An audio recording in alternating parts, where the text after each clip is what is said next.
নেদারল্যান্ডের বিরুদ্ধে হারের ধাক্কা সামলানোর আগে আরো বড় অপমান।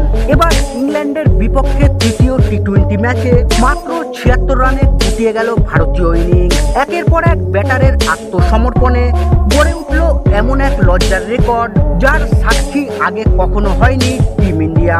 কিভাবে বিশ্বের অন্যতম শক্তিশালী ব্যাটিং লাইন আপ এতটা ভেঙে পড়ল, তারা এই বিপর্যয় নেপথ্যের নায়ক। আর এই হারের পর ভারতীয় ক্রিকেটে কি বড় প্রশ্ন উঠে গেল, সবকিছুর বিশ্লেষণ থাকছে আজকের এই ভিডিওটিতে। তাই ভিডিওটি শেষ পর্যন্ত অবশ্যই দেখুন এবং চ্যানেলে নতুন এসে থাকলে চ্যানেলটিকে সাবস্ক্রাইব করবেন। গত বিশ্বকাপে ইংল্যান্ডের বিরুদ্ধে জিততেই তৃতীয়বারের মতো টি-20 বিশ্বকাপ জিতে উল্লাসে মেতেছিল টিম ইন্ডিয়া। কিন্তু সেই আনন্দের রেশ কাটতে না কাটতেই চরম বিপর্যয়ের মুখে টিম ইন্ডিয়া। মঙ্গলবার নটিংহাম ট্রেন্ট ব্রিজে 5 ম্যাচের টি-20 সিরিজের তৃতীয় ম্যাচে ইংল্যান্ডের মুখোমুখি হয়ে 125 রানের এক নজিরবিহীন ও লজ্জাজনক পরাজয়ের সম্মুখীন হয়েছে বিশ্ব চ্যাম্পিয়নরা। এই হারের ফলে সিরিজে 2-0 ব্যবধানে পিছিয়ে পড়ল শ্রেয়াস আইয়ারের দল। টস জিতে প্রথমে ব্যাট করতে নেমে ইংল্যান্ড 7 উইকেটে 201 রানের এক বড় স্কোর খাড়া করে।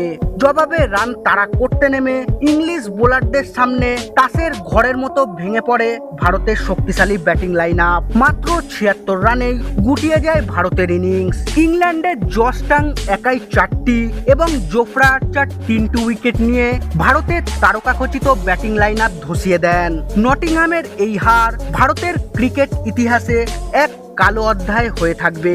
বিগত 20 বছরের আন্তর্জাতিক টি-20-র ইতিহাসে এই প্রথম ভারত 100-র বেশি রানের ব্যবধানে কোনো ম্যাচ হারল।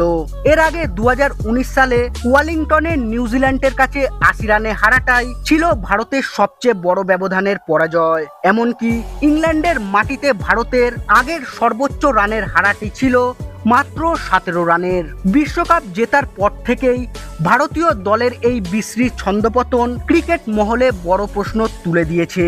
শিরোপা জেতার পর খেলা শেষ 5টি ম্যাচের মধ্যে 4টিতেই হেরেছে টিম ইন্ডিয়া। এখনো প্রথম জয়ের দেখা পায়নি দল। অন্যদিকে এটি ছিল আন্তর্জাতিক টি-20-তে ইংল্যান্ডের 100 বা তার বেশি রানের ব্যবধানে পাওয়া পঞ্চম জয়। তবে টি-20 ইতিহাসে সবচেয়ে বড় পরাজয়ের বিশ্ব রেকর্ডটি এখনো গাম্বিয়ার দখলে, যারা 2024 সালে জিম্বাবুয়ের কাছে 290 রানে হেরেছিল। তবে বিশ্ব চ্যাম্পিয়ন তকমাধারী ভারতের এমন আত্মসমর্পণ ফ্যানেদের হতাশ করেছে।